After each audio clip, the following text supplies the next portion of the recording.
Well, you've heard Chip Foose on our show, but we've not been to Chip Foose's house. We're in Foose land. That's right. We made the pilgrimage to Foose. Where at? Hermosa Beach? Something like that? Huntington Beach?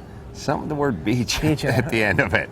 But yeah, we made the drive out here. Chip has some new stuff in there, including a V12 that's pretty insane. Also has this new shop, which is not ready to open yet, but we'll take a look around anyway. Little prequel preview of the new shop. And look at some new cars. Just for Donnie and the two-wheelers out there, we'll do a little Schwinn expose. Schwinn, and maybe, you know, I think there's some mini bike action here. Yes, and some mini bike action. We couldn't stop it, so Donnie's here on the mini bike run, but that has nothing to do with really CarCast. But since he's some sort of executive here at Ace Broadcasting, lower level management. Yeah, he pulled a hey, this is where I jump in. It's my business. So if you want to see all this, you go to AdamCarolla.com and take a look at the website. We'll have pictures, video, and of course the audio for us. Right. And again, just to paint the picture, beautiful sunny Southern California day, standing here in a place got beach at the end of it and Foose at the end of it. And let's go inside and talk to the man. Yep. Well, the man, the myth, the legend, Chip Foose. Good to see you again. Good to see you. Thanks for having us. As always, a pleasure. Thanks for coming down. Sorry we're late, but better late than never. Let's start by talking about this, which I've never seen before. You go right to all the power, don't you? Yeah, I walked in here and the thing caught my eyes. For those who are just listening, it's a beautiful V12, has a transmission connected to it, and what looks like they're sharing a reservoir like an old Lamborghini. But tell us. Let's not sell it that short with bad engineering like that. Well, it's a GM automatic, and what this is Ryan Faulkner builds these V12s using Chevy big block components and stretching them and making his own and adding to it.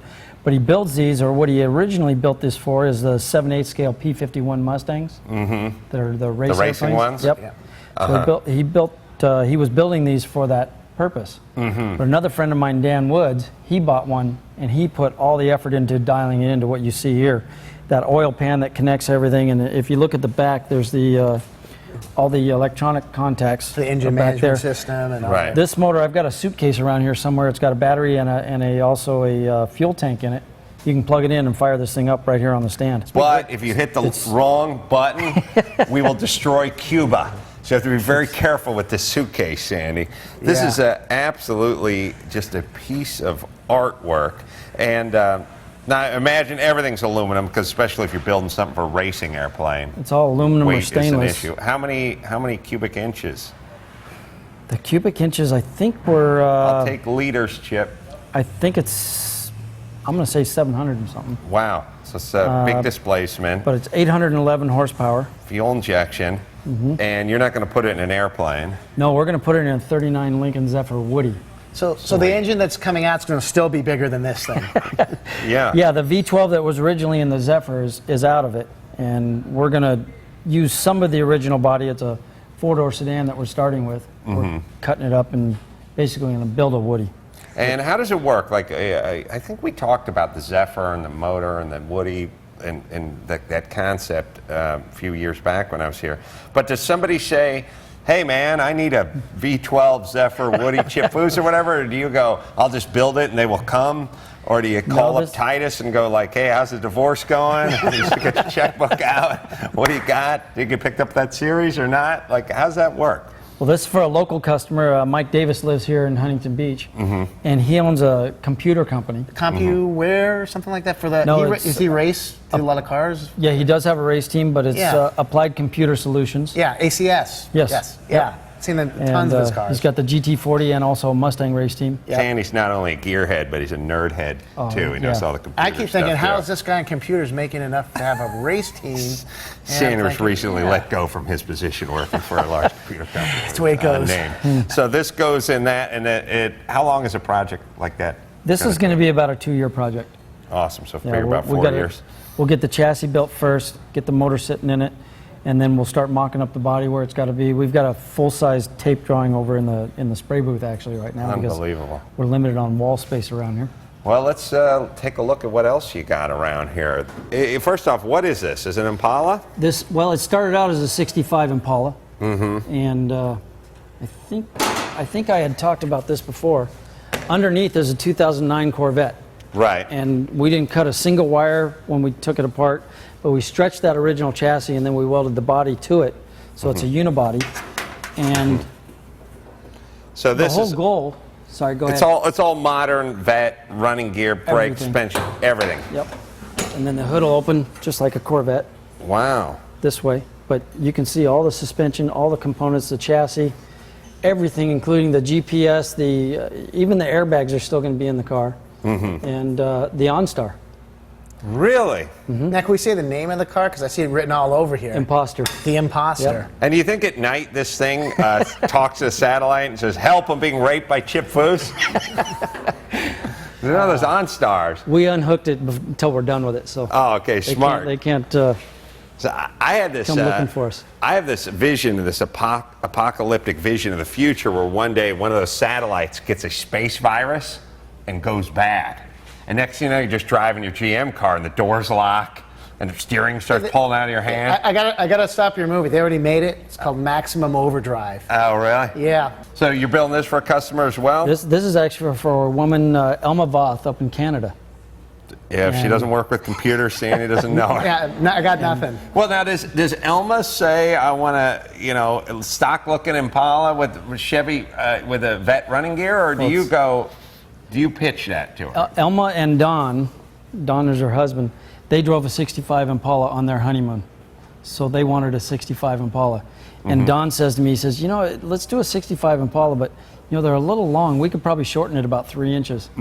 I said, we could probably shorten it about 16 inches. And we ended up, it's 14 inches shorter overall. Really? Yeah, it looks. We shortened the looks wheelbase. great. You see, even the door handles have the new Corvette door handle in it. Right. But the dash is all the stock Corvette. And what we did is we bolted everything back in and then clay modeled everything and then pulled molds and made the epoxy parts that'll all get wrapped in leather and go back in. Would you're pulling molds and you're doing all this. You're doing the hard part of manufacturing something, Exactly. and then at some point you outsource it to China, gets cheap and easy, and you're doing all the hard part, We're and only then you building throw one. away all the molds when Yeah. you're done. It's a crazy gig, Yeah. I mean, but you've had this thought before, but my impulse would be, hey man, if this thing works pretty cool, maybe we make a couple other ones. Like, Good. And then what about the dude who buys this one? Because he's like, oh, then I just paid for R&D and now my neighbor's going to have one? Maybe it's 2 houses over, but either way. I wouldn't be interested in building another one.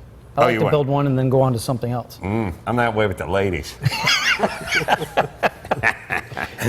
You can see the weld mark here. Wow. There's 8 inches out of the roof here. Wow. So the roof is 8 inches shorter, but we also laid the windshield back 2 inches. Unbelievable. And then you can see where we sliced it here, came back here, and then down. Yeah, So we shortened all of this, but what I did is I found the tallest point between these two lines. Everything's getting smaller from there and smaller going Cut it forward. out from the center. Yeah, found the center line, Took then a measured piece of pie out 3.5 of the inches, center. pulled Yeah. that, brought it back together. You can see this slice went all the way back here, so it let the top relax. I tell you, I never know. Once I see your version of the car, I can never remember what the stock version looked like. But it's always like, why didn't they do it It's that about way? that 14 inches longer. Wow. And then even the deck lid, all this inner structure has been shortened. We've got taillights from a 65 Corvette. The whole I was gonna theme, say they look like Corvette taillights. yeah, the theme that I want on this car from the exterior is, what if the Corvette studio at GM built a muscle car in 1965? That's what this would be. Sure. They've got their sports car, the Corvette, but if the Corvette studio was doing a muscle car, that's what I want this to look like. Crazy Duntoff guy. So even the gas cap, I'm going to drop this down. Wow. Even the gas cap is, Yeah. It's awesome. so That we've, is, we've shortened the deck lid 7 inches, another 7 inches out of the quarter. We got rid of those pop metal corners and hand-made the sheet metal pieces. We put the new quarters on, but I also lifted it up so that wheel well is about 1.5 inches higher than the stock one. See, like everyone does that thing where like, hey, my first car was, or I was driving this when I dated your mother and all that. I had a Mazda pickup truck from '79. It's a piece of shit. I hope I never see it again. I don't get into that. Like You're gonna have a flashback of, man, Chip, I got a What'd you project drive for on your you." honeymoon?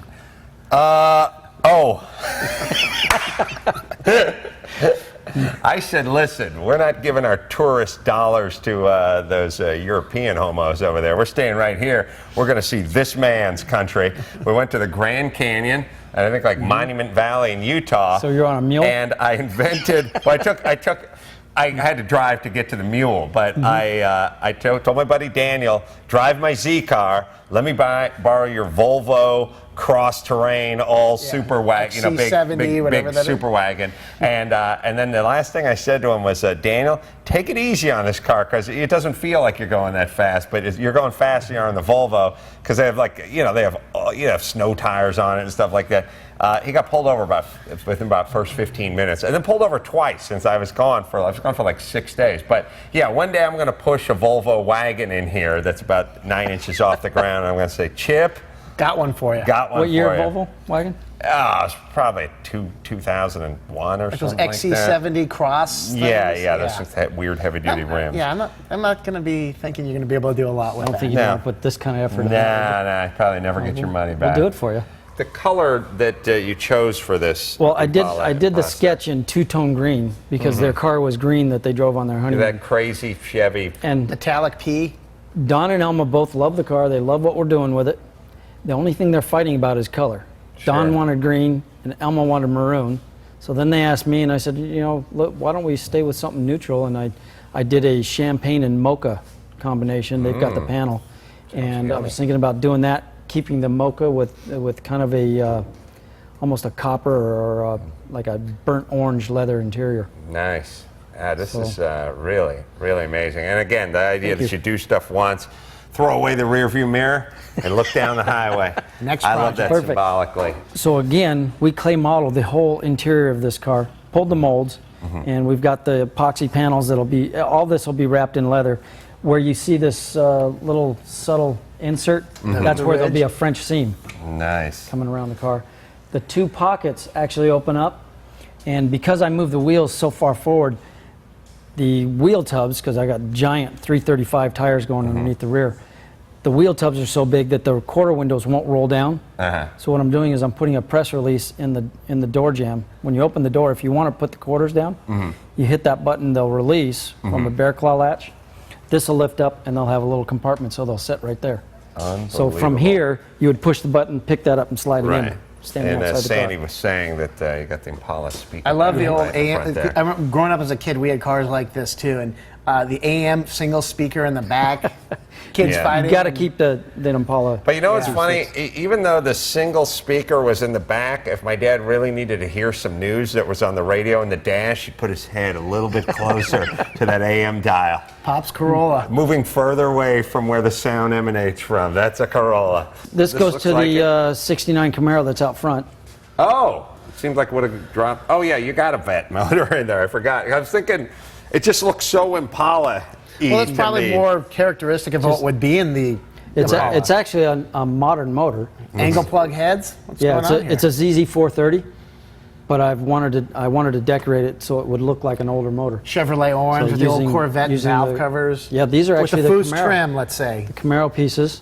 There's and there's a 69 Camaro. A 69. That's mine. Oh, that's Yeah, yours. that's what out this is the- going in. Out there. And that's kind of cool because it's a new stock look Right. to it. I mean, sort of throwback Yeah, all old school with modern all the pieces the on it. modern pulleys and everything else, but go back to the old school colors I love and that. even the old school air cleaner. And is this painted up or is It's all painted.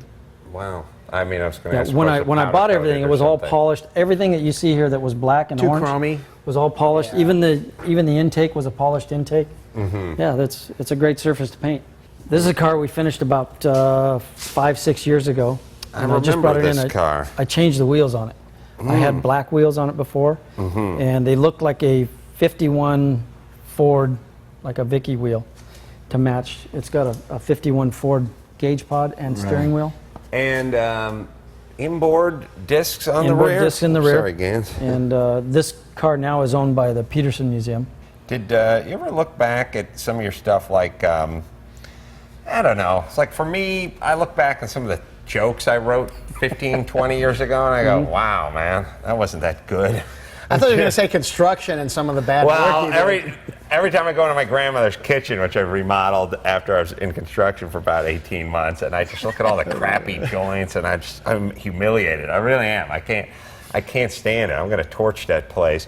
But do you look back? Do you see how your tastes have evolved? Do you feel like you look at some of the stuff? I mean, just when I remodeled my first house, when I go look at it, I just think, I wouldn't pick these colors. I wouldn't have done it this way.